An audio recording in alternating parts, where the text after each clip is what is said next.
Welcome to the third video in Beetlegust 2024. In the last video, we finished up the walls in Juno's office, and in this video, I'm going to be focusing on furniture. And I'm going to be providing a free pattern for her desk for you. I'm going to start this video off with the design of the desk, which I'm going to use one of my most powerful design tools, my computer mouse.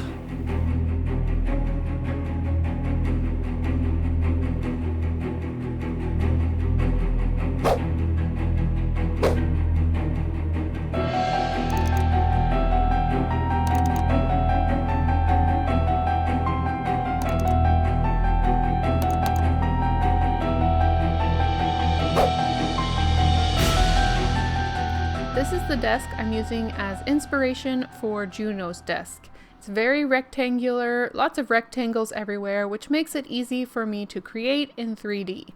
I don't always put working drawers in my designs, however, this one felt like it was very important to have working drawers because Juno's going to have lots of paperwork everywhere, and having it spill out of a couple of drawers in the desk seemed like it would be a great look for the space. After I was happy with the design, I could take the whole desk apart into its individual pieces, lay them down flat, and export them as an SVG. Now that the desk is all planned out, I can cut all of the pieces. And because this is a very rectangular design, it will be easy to hand cut using the PDF pattern that I've put in the description box below. I've also linked an SVG file in case you have a blade cutting machine or a laser cutter, you can cut it out that way too. So let's go ahead and put this desk together. I'm going to start with pieces A1, A2, and A3. A3 will have a couple notches at the top and a notch at the bottom. Mine doesn't have it here, but it's something I added later on to the pattern. The notch should be in the bottom right-hand corner once all the pieces are glued together. I'm making sure all the edges are even and everything is stacked on top of each other correctly. I'm also going to be gluing together pieces B1, B2, and B3. These are all exactly the same and should also be glued where all the edges are even. I'm putting both of these pieces underneath something heavy and flat, and I will work on another part of the desk while they dry. Next, I'm going to work on pieces E1, E2, and piece D. I am gluing piece E with the thicker engraved line towards the bottom. And once that's done, I'm going to take one of the pieces that's marked K and glue it up against piece E. There's going to be a 1/16 inch reveal around two sides of piece K, as you can see here. Then I'm going to add another K piece on top of that so it is doubled up, and there should still be the reveal around the two edges. Once that's dry, I can add my other E piece with the engraved lines facing in. These engraved lines tell us where we're going to be installing the other K pieces, so that's why they need to face each other. There's two more pieces marked K. We can go ahead and glue those in. I'm lining them up with the engraved lines and pushing them all the way to the back of the cabinet. So there will be a 1/16 inch gap in the front that matches along with the 1/16 inch reveal we had at the bottom of the cabinet. Once that's done, I'm going to take piece H, which is going to be glued flush onto the back of the cabinet. This is the side of the cabinet where all of the pieces line up. It is opposite from the side that had the reveal towards the bottom. So the part that had the reveal should still be open. I'm going to let that dry completely while I put together my next two pieces. These are going to be pieces I and J. J has 3 openings in it and I has 1 large opening. The top of piece J is a bit thicker than the bottom. You're going to line up the top with the top of piece I, so there will be a 1/16 reveal around the two sides and the bottom. And it should look like it is completely centered when you're looking at the front of the piece when it's together. If you get this lined up at the top, you should be good to go. So now we can insert this front onto the piece we already created. It is going to fit right inside that reveal that we created previously. I'm adding glue to the outer edges and the inner pieces, and this will fit snugly inside of our cabinet creation. If done correctly, all you will see is the edge of piece I because piece J was inset into the cabinet. Now we can go back to the pieces that we previously created, which is piece B that we glued together. This piece is going to be a support underneath the cabinet that we just created. So on the bottom of this cabinet, I am going to center it within the space. You can mark this off with a pin if you want to be exact, but it really, if you're off by just a little bit, you won't be able to tell once the desk is all put together. Once that's in place, it should be the same height as the A pieces that we previously glued together, because these are the two supporting sides of your desk. Now we can work on these small supports that are marked with the letter C. You're going to take the shortest side of the triangle, add glue, and put them into the slots that you can see in piece A. These are going to give just a little bit more support to our desk. Once they're glued in, make sure that they are sitting flush with the top of piece A, so when the desktop is glued on, all of the pieces will be touching. This is a great time to sand your desk pieces before it's all put together. If you sand it afterwards, it may just be a little bit hard to hold on to, be a bit more fumbly, so this is a good time to do it. I am just taking off a little bit of the edge to make it seem a bit rounder. The next two pieces I'm working with is piece G and piece F. G is a slightly smaller rectangle, and this is going to be the upper part of our cabinet and the piece that connects our desk together. I'm flipping it upside down and gluing the top part of our cabinet all the way over to the right side of this piece. I'm making sure that all the edges line up exactly. There shouldn't be any overhang except for the large overhang that's to the right. Once that's dry, I can add my other pieces that were created with pieces A and C. I am also going to be lining those up exactly to the very edge and allowing that to dry. If you have a mat with a grid on it, this is a good way to make sure everything's perpendicular. I added my 1, 2, 3 blocks to make sure they stay in place. It's at this time I realized I needed more support to the bottom of my desk. On your pattern, this will be piece T. This piece is what's going to fit into the small notch that was created in piece A, and it will glue just underneath the cabinet on the right. This is going to give your desk so much more support. Now I can finally add piece F to the very top of my desk. There is going to be a reveal that goes evenly all around piece G that we just created. This is going to be your final desktop for the desk piece. I added that on with some wood glue. I'm going to leave it upside down on my desk and add some 1, 2, 3 blocks or something heavy to the top to make sure that it dries completely flat. Of course, we are going to need to make some drawers to go into this desk, but first I wanted to give you a really good look from all angles at how everything went together. If you did not want to create the drawers, you could just glue the drawer fronts flat onto the desk, but I will show you how they go together. For this design, there are 2 small drawers and 1 large one at the bottom. So the 2 small drawers go together the same way. I'm going to use piece M, N, L, and O. M is the bottom panel of the drawer that the end pieces are going to be glued on top of. So the long end piece goes along one side, then I'm adding O as the back of the drawer, and then I'll put another piece marked N on the other side, making sure to finish up that U shape of the drawer construction. For piece L, which is the front of the drawer, I sanded the sides first just to round them out a little bit, and then I'm going to take the drawer construction and glue it centered onto the back of piece L. If it's centered correctly, there will be a 1/16 inch reveal all around the sides, and this will make sure that your drawer fits into the space correctly. I'm going to put the other small drawer together in the exact same way, and then I can move on to the big drawer.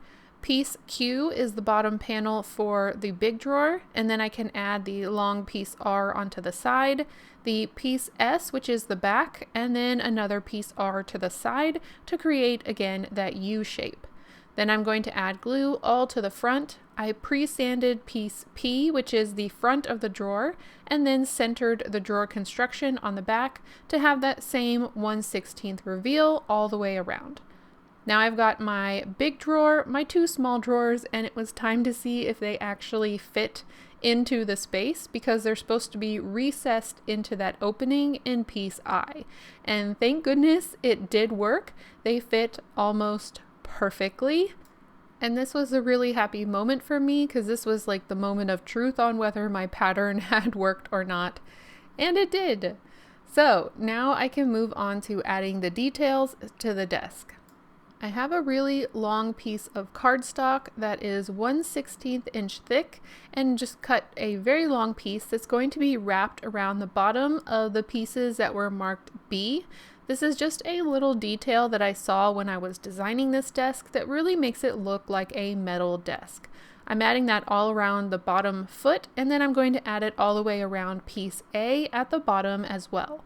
I think it really draws these two pieces together and makes them make sense as the feet of the desk. I also cut out two very small circles. You could do this with a hole punch. They were just a little bit too small. I think if I were to redo it, I would make them a little bit bigger. And in your pattern, they are a bit bigger so that this part is easier.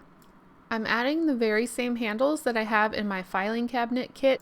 They're very simple but effective. They're just long pieces of paper that I fold into a handle shape, and these are going to be glued on the front. I also decided to add these little filing cabinet tags, which I think just really solidifies it as a metal desk because, I don't know, these just really scream metal desk to me. So I added all of these onto the 3 drawer fronts to the front of the desk. And I think it'll be a great kit eventually in my store that will match with the filing cabinets and just really make a cohesive set. I also designed a chair to go along with this desk, but it is not going to be in the pattern that I'm giving out for free. I'm still working on it and trying to figure out the upholstery. As you'll see, it doesn't go as smoothly as I want it to. It will probably eventually end up in my shop as something that you could purchase. But for now, I'll show you how I put this chair together to go along with the desk. This was another design that I worked up in Tinkercad. It has both laser cut pieces and 3D printed pieces designed together. The laser cut pieces are actually pretty simple. It's just 4 total pieces. It's the 3D printed pieces that make this kit more complicated. So these are all the pieces that came off of my 3D printer, and all of this together should make a chair. I'm first gluing my seat pieces together, and they have reveals in different areas which will accommodate the 3D printed attachments. The back pieces are glued together as well. The front piece is very flat because eventually it will be covered in upholstery.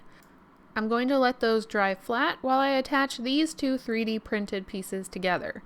The plunger looking piece is going to be upside down underneath the chair, holding up the chair seat, and then the star piece is the base of the chair where I will eventually add the rollers.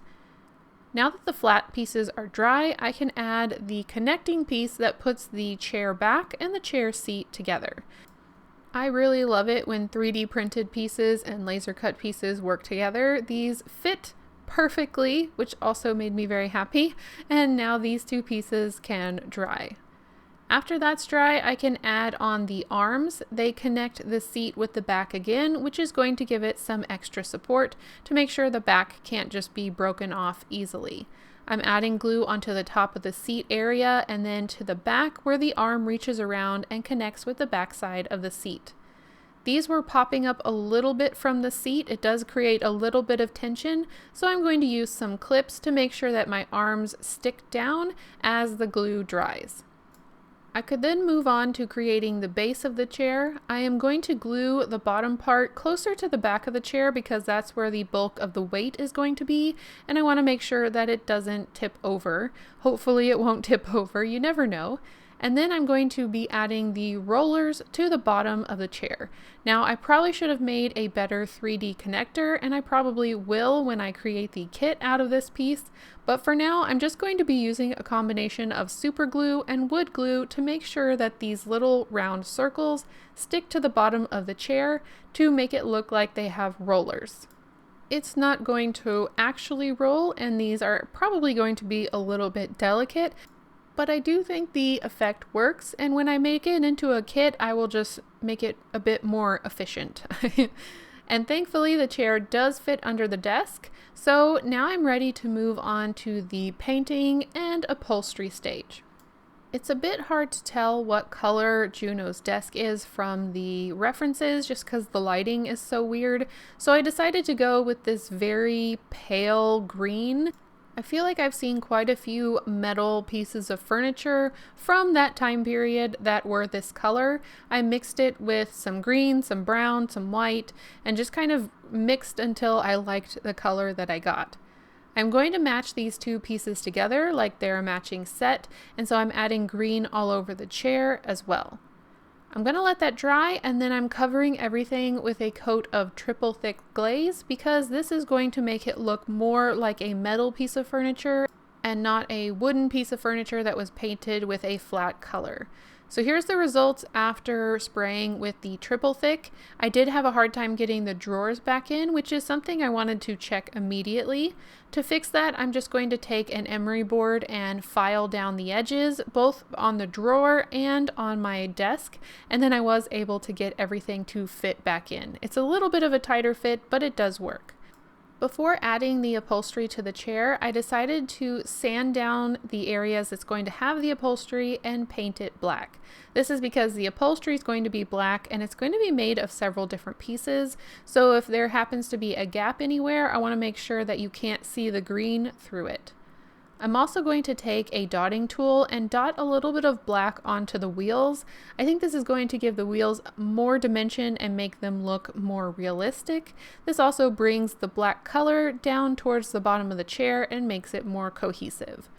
So I'm going to let all of that dry, and then I can start working on the upholstery. What I decided to do was to take an exact copy of the seat size, make it in cardstock, and then cut it into pieces. So this paper fits exactly onto the seat, and I'm hoping by upholstering them separately, it will make it look like there are seams in the upholstery like you would see on a normal office chair. First, I'm going to glue them down to some quilt batting and then cut them out exactly along the edge. I do a couple layers of quilt batting on the outer side and just one on the inner piece so that it looks like it's a bit more squished down in the center.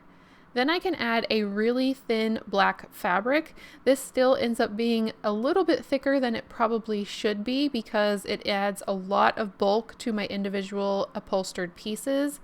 But this is a stretchy fabric from like an old pair of leggings, so it was fairly thin and it was easy to work with. I'm using my iron whenever I fold the fabric over the edge just to make sure that the glue dries quickly, and this helps me move through the upholstery process a little bit quicker and know that my glue's not going to let go. I'm folding in all four sides, and this is going to create the centerpiece for my chair seat upholstery. Once that's done, I'm going to go ahead and glue it down in the center, and this is because it's going to be a very tight fit. So if I get the center piece down first, then I can squish the sides in.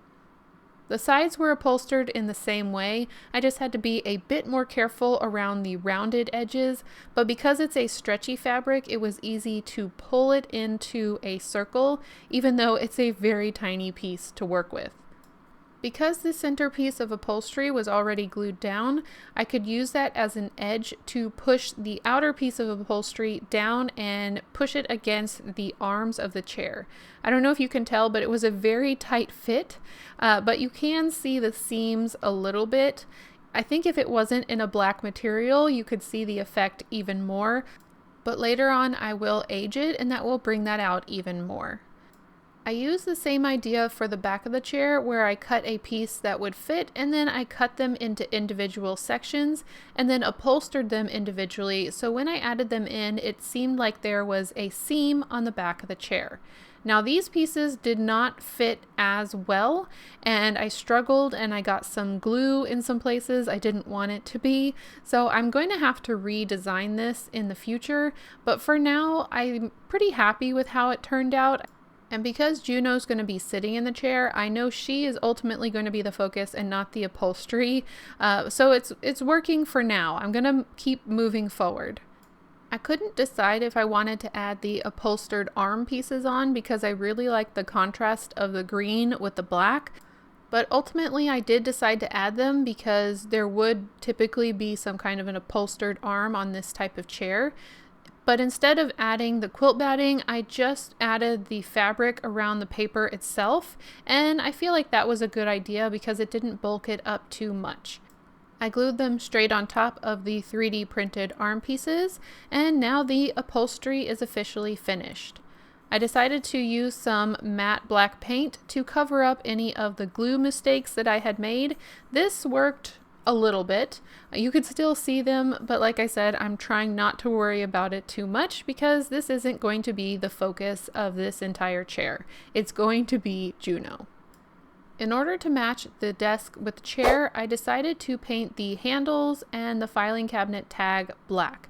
This is going to continue to create that cohesiveness between the two pieces, and I also just didn't know what color to paint these, and I think the black will stand out nicely.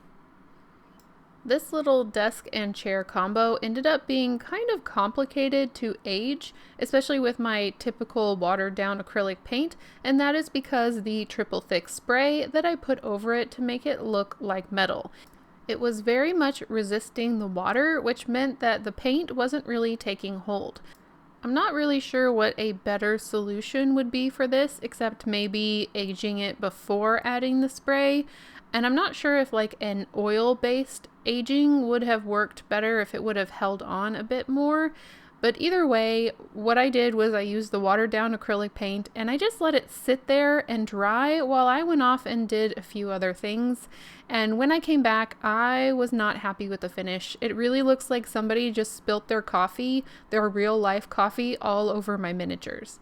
I tried to use just some plain water on my brush to soften the edges or try to pick up the paint, and nothing was working. So I decided to go out on a limb and try some rubbing alcohol. This was definitely an experiment because isopropyl alcohol can pick up finishes, so I could ruin the sprayed finish that I already put all over my project. So I decided to start really lightly. I just dabbed some alcohol on the parts that I wanted to remove, let it sit for a couple seconds, and then it came up with the brush. I do think it dulled the glossy finish in a few places, but it never removed it completely, and it never got all the way down to removing the green paint. So all I did here was take off the spots I didn't like, move around some of the paint that came up with the alcohol, and then I let it sit and dry. Some of the areas just look like big blobs of paint, so I went in with the alcohol and broke those up, tried to make it look like smaller globs of paint that would be more in scale with some aging on a desk like this. I followed the same steps with the chair, which also looked like someone had just thrown their coffee all over the stuff on my desk, and I was a lot happier with the results after I cleaned it up with the alcohol. This probably only worked because the triple thick spray is such a thick finish, so be mindful if you try this on something that doesn't have a finish on it, you may remove the undercoating of paint. Here's how the final look came out with the aging on my desk. I actually really like it. I feel like I could have worked on the desk top a little bit more, but that is going to be absolutely covered with paperwork and books, so you won't even see it in the end anyway. I also wanted to add some aging to the chair. Even though I got glue all over the place, it still was looking a little too nice and new. I'm using some shaved chalk pastel with a brush and brushing it over the top of the fabric. This is going to make it look like dust and dirt has gotten into the fabric fibers. I'm using a mixture of white chalk pastel and some brown chalk pastel here and there. Juno is going to be sitting in this chair, so you really won't see much of it, but you will see around the edges, and I think it does look a bit more like a dingier chair that you would find in an old basement or an old office building that's abandoned or just not being used very much. So that is it for Juno's chair and desk. I am overall very happy with it. I do think it has a very metallic look to it, and that has a lot to do with the spray that I used. I cannot wait to pile this desk so high with files and paperwork. Juno will absolutely hate it. There are 2 more chairs I need to create for this video. They are the ones that Barbara and Adam sit in when they come to visit Juno. I did a lot of computer design for the first set of furniture, so now I'm going to do everything by hand. And I'm going to be using Worbla. This is the same stuff I used to create the door, the wavy pattern in the door, in the last video. If you're unfamiliar with this material, it's basically a plastic sheet that you can heat up, and once it's warm, you can form it into different shapes, and when it cools down, it will hold that shape. To do the warming, I am going to be using my low-powered heat gun, and then I have 3 things here on my table that I'm going to use for shaping. I actually only end up using one of these things, which is this charger that I'm holding in my hand. I have the block that I use a little bit, but I end up not using the paint jar. I was just looking around my office and my house for things that might help me get the look that I'm going for. Speaking of that look, this is the chair that I'm going after, what I'm trying to create. And before I start using Worbla, which is rather expensive, I'm using some paper to try and figure out what the best size would be to cut out to start this process. So this is my best guess. It does end up being larger than I need, but I'd rather it be larger than I need than smaller. I'm only starting out by cutting one, but it is nice to know that I can kind of puzzle piece them on this piece to get the best use out of my material. I'm going to start this chair by shaping the back, so I'm using my heat gun to just warm up one part of this Worbla, and you can start to tell when it's warm enough because it starts getting really floppy and no longer holding its shape.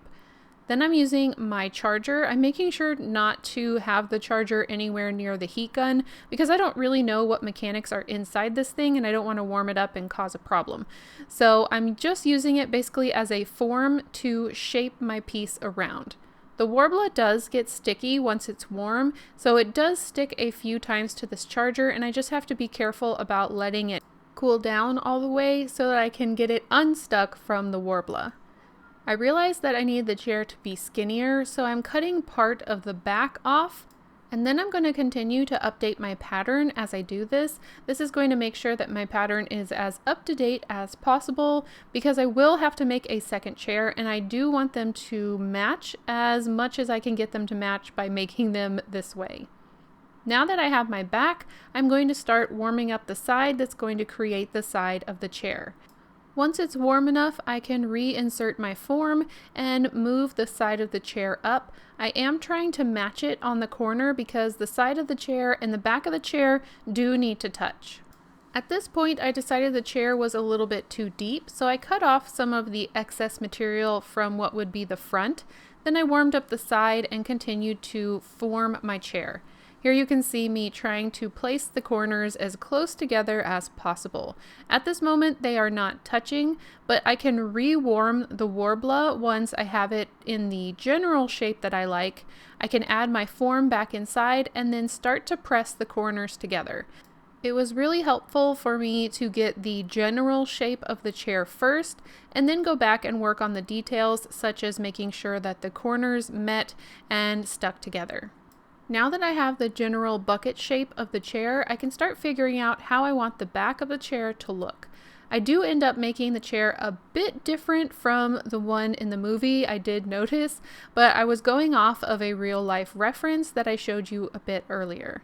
I used my little wooden block to help me cut the shape, and then I was able to figure out how I wanted the sides to look as well. As I'm going along, I am updating my pattern. I'm just moving the chair back and forth and tracing the edges that I already drew.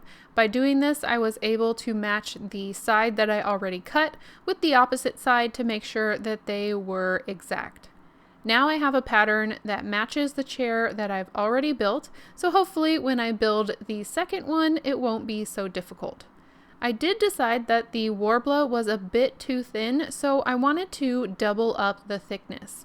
To do this, I cut out a shape that was a bit bigger than the original pattern because I didn't know how hard it would be to place it correctly and then also get it to wrap around. And I warmed the entire thing up. Then I could stick down my original chair, trying to get it as centered as possible. It turned out to be kind of useless to warm up the entire piece because it was easier to go piece by piece, such as working on the back first and then going around to the sides until everything was pressed onto the original chair shape. The second chair I do will be a little bit different so I can avoid this frustration, but this still did work really well, and I just went slowly trying to match up the corners again like I did on the first time I created this shape. Once I had doubled up the layers, I was pretty happy with the thickness of the material, and I could cut off any excess pieces that were hanging over the side. Now I could work on forming it, making sure that I was really happy with the final look of the chair seat. I was able to use my form and rolling it back and forth on top of my desk so that I could get really rounded edges. This took a little practice. As I said, the Warbler gets sticky, so you kind of have to know how long do I wait before it just absolutely sticks to the desk, or do I just wait for it to cool down a little bit so it doesn't totally stick. It's one of those things you figure out as you go along.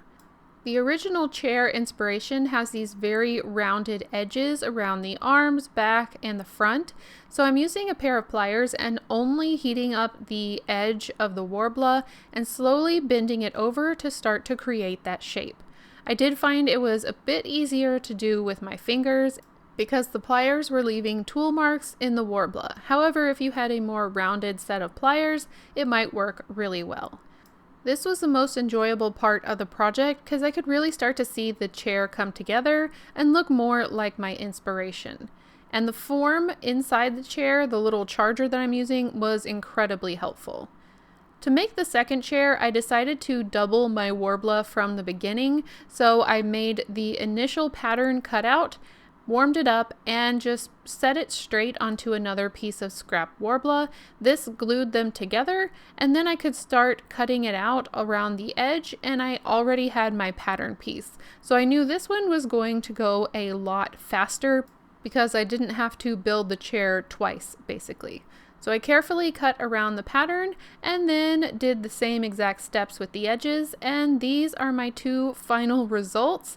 They're not exactly the same, but I think they are close enough for handmade chairs. So I am going to go forward with it. I even had to mark them because they looked similar enough that I couldn't tell them apart.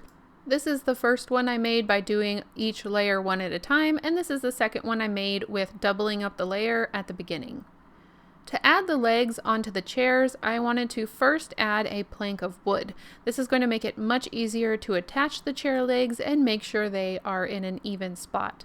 I found this wood in my collection and it was easy enough to cut through and then break off. I'm adding some recyclable material to my desktop so I don't drill through my desk again, and I'm going to use a Dremel to go through the wood. I also needed to get out a pair of gloves because the drill bit got a little bit close to my fingers during one of the drilling sessions, so just be careful, mindful. Even if you think your fingers are far apart, make sure you protect your hands. Afterwards, I could sand down the wood, and even though the holes aren't 100% perfect and they aren't 100% measured out perfectly, they're going to work for these chairs.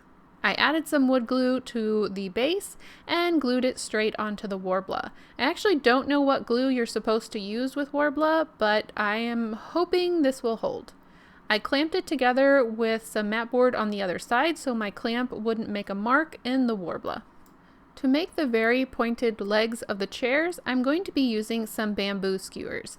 I'm lining them up evenly so I can mark off where I'm going to cut them because they're just a little bit too pointy. I want a little less of a point. I'm going to cut those off even, and then I'm going to cut one of them longer than I need it so that I can hold it up to the chair and see how long I actually need to make these legs. I typically try to have the top of the seat at about 1.5 inches. Once I have that figured out, I can cut off one leg, put it back into my chair and make sure that it looks right to me. And this does look right. The proportions and everything seemed correct. And then I can line it up with the rest of the legs. I'm going to make sure they're all the same length, and I'm using the grid on my desk to make a line so that I can cut them all to the exact same length. Hopefully we won't have any wobbly chairs. I'm using that block I had earlier to hold the chair upside down while I add in some wood glue and put the chair legs in place. As I add them in, I'm just carefully checking them from all angles, trying to make them as even as possible. This is a really important step because once they dry, you're going to have to basically break them off if you don't like how they look. I followed the same steps for the other chair and then let them dry. Then I could go back with some more wood glue and add the wood glue around the edges of the legs just to give them some extra support. Off camera, I added a layer of wood glue on top of the Warbler. I felt like this evened out my chair, and it will also help protect it from any dents and dings, and hopefully if it ever gets a little too warm, it will hold its shape, but we shall see. It also added some more glue around the edges of the wood, so I feel like it's very securely held down. Just like everything else in this project, I'm going to be painting these chairs gray. I wanted it to be a little bit darker and a bit more of a warm gray, so I added in some yellow. This is going to go on very smooth thanks to the wood glue, and I found it very interesting after I had painted these. I let the wood glue dry overnight, but it apparently maybe wasn't dry all the way, I'm not sure, because it caused my first layer of gray to crack. At first I didn't like this, but then I thought, hey, maybe this is a great effect for this chair, and when I age it, maybe those cracks will show up. Because I imagine if you have a plastic chair or a fiberglass chair or whatever this chair is originally supposed to be made out of, sitting in the netherworld for many years, it would start to crack and show some signs of age. The matte finish of this paint took much better to the watered down acrylic. It soaked it up so much more, and it does look rather dark here, but it will get a bit lighter. In the end, I really do like how it shows some age and some grime. It shows a lot of texture. But even at this point, I was like, it's still just not right. It's a little bit too matte. So I decided to add some matte Mod Podge, and even though it says it's matte, it does give the slightest bit of shine. And after I added that, I thought, okay, this is it. I think this is the texture. It's the look that I'm going for. You can see the Mod Podge chair on the left and the matte chair on the right. So I ended up doing that to both chairs, and then I was ready finally to paint the base of the chair. I'm using some glossy black because this is supposed to look maybe like metal legs on the chair, and carefully went around the base and painted everything that was left. These are my final chairs. I really like them. I think they definitely scream Beetlejuice, even if they aren't perfect to the originals. I think they look like something you would definitely find in a Beetlejuice waiting room, so I am happy with them. All these furniture pieces are now aged and ready to go into Juno's office. I have not seen them in the office yet because it has been covered by a tablecloth. I have done this to keep the dogs out of the project, so I've been working with the colors and just kind of guessing what I think would look right with the office backdrop. So you and I are going to be looking at these pieces in the space for the first time together, and of course I've got to have my little helpers always nearby to help me out with my projects. The muted green on this desk was the one I was really concerned about because, like I said, I hadn't matched it to the room. I hadn't even tried to see if it would look right, and I'm really thankful that it's working. In my opinion, I think it's working, and I like that it's different. I had thought about going with like a beige to go with the windows, but I'm so glad that it's slightly different. I think it just helps Juno's desk pop out even more. And I'm happy to report there's plenty of space still for filing cabinets, which I will be working on later, but I'm really glad that there's enough space for it. I went and grabbed a few dolls, of course Adam and Barbara, which I've already made. They are sitting in the chairs like they were in the movie, but of course Juno is missing, so I grabbed Beetlejuice, and I think he's also confused. Where could she have possibly gone? I don't know. I did find that he is just a little bit too big for her chair, but thankfully Juno is rather petite, so I think it will work for her. So that's all I have for you in today's video as far as the furniture goes. I do still need to make some filing cabinets, but that is going to be in a future video along with some of the details like paperwork and things that need to go on Juno's desk. So as I predicted, we will be having Beetlegust Timber this year, and who knows, it could be Beetlegust Timber-tober by the time I'm done. If you do decide to create Juno's desk, I would love to see what you do with it. Not too long ago, I recently also created Charles' desk, and I created a form where you could show me how you changed Charles' desk. So if you would also like to show how you changed up Juno's desk, you can submit it to the form down below, and when I get to Charles' office, I will be showing your creations. So be sure to check that out if it's something you're interested in. Before I wrap up the video completely, I wanted to talk about one more thing. I am going to be opening up YouTube memberships here for my channel. I have done Patreon for several years. I've really enjoyed it. I've loved growing the community over there, but I know not everyone wants to go off platform for more content. So I'm going to be doing everything I've done over on Patreon over here on YouTube as well. There's a button that says join channel or join membership, something like that. And if you want to become a member of Bentley House Minis, it is $1.99 a month. I still have Patreon, so it's going to be the same thing on Patreon and the same thing over here on YouTube memberships. I usually do behind the scene posts twice a week, so that could be extra pictures or an extra vlog style video where I just talk about what I've been doing that week. I do one extra live stream per month. So I really have been doing a lot of live streams recently just because of schedules, but I always get in my Patreon live streams, or now it will be my Patreon/membership live streams. And recently we have been working on an exclusive project together, and I am just about to start working on a new project which will only be seen on Patreon or through the memberships, and those who are participants of those programs are invited to join along with me. I do want to say I know times are tough right now. I know it's incredibly tough right now. So please do not feel any obligation. This is just something I'm opening up for anyone who wants a little bit extra and in turn is able to help support my channel.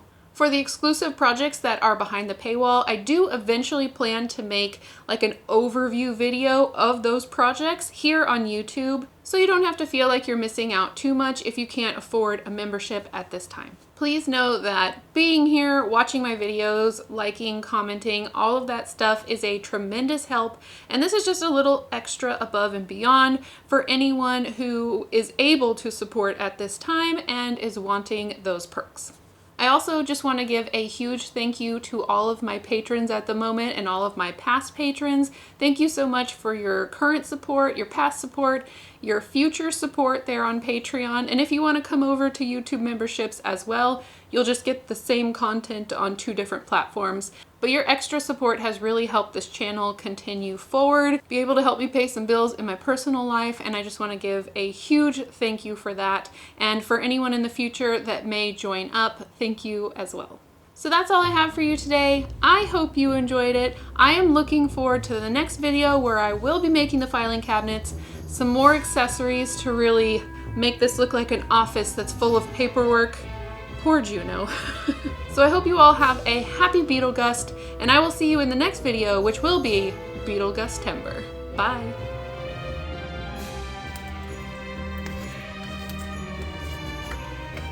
Hey. Right here. You're in the shot. You're ruining the video. I love you too, but come over here.